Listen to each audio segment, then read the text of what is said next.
I was discriminated against my entire life because of my golden child sister. She now tried walking down the aisle at my wedding, and I finally got revenge. Ever since I could remember, my parents loved my sister more and treated her like a golden child. They didn't even try to be subtle about it because every time I accused her of stealing my clothes, they wouldn't believe me. But if she said that I took her toilet paper, I would get grounded. Even if there was undeniable proof, they'd still give her a lesser punishment and try to find a way to scold me in tandem. My birthday cake had to be a flavor she wanted, and my parents always denied knowing I didn't like that type of cake. Our family vacations were always to the places she wanted, even if it was an event that should be about me. My sister grew up spoiled and didn't like me, just used me as a punching bag. Initially, she would ignore me, but then things worsened as we became teenagers. My parents loved to boast about her achievements but never mentioned any issues, whereas with me, they loved to bring out any flaws of mine constantly as teasing material. In high school, she had no friends, and I wasn't surprised. My parents had spoiled her, which made her too introverted to talk to anyone, while I was fairly popular. She found this unacceptable and lied to my parents that all of my friends were substance abusers, and I was banned from staying friends with everyone. What saved me from complete isolation was my extended family. Most of my family lived in the same hometown, and I got along with my cousins despite some age differences. At one gathering, they invited me over and I told them how I was banned from leaving the house. When asked why, my kid self with no filter replied that it was because I wasn't allowed to have friends since my sister didn't have any. My parents found out quite quickly and had a huge argument with our extended family,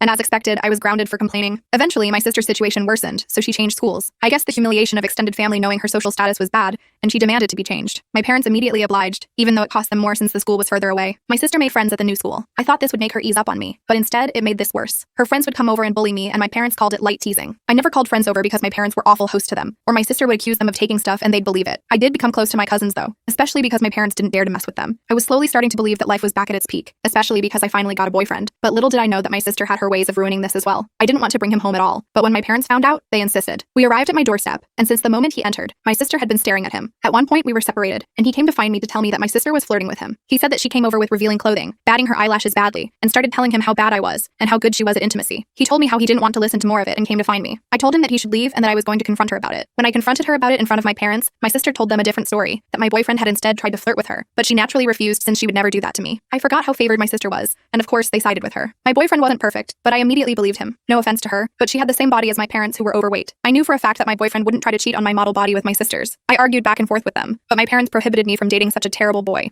We tried keeping our relationship a secret, but failed to do so because my boyfriend wanted to get touchy once in a while. I ended up dating a different guy, but history repeated itself and the same story took place. I tried pointing out how this happened again, but they decided that meant I was incapable of making good choices and kept picking bad boyfriends. My new boyfriend was traumatized from this experience, so he broke up with me. Thanks to my sister, I was named the high school SLT and failed to get into new relationships. The tables turned, and for once in her life, my sister brought her first boyfriend home. Since the first second that boy entered the house, he was flooded with stories about my sister. After 2 hours of boring stories about my sister, I could tell that my sister's boyfriend was excited to leave. As soon as he left, my parents aimed toward me and asked why couldn't I be like my sister and find myself someone like that. Their relationship lasted 3 days because that poor guy couldn't carry that much weight on his shoulders, both physically and metaphorically. Years passed and things remained the same.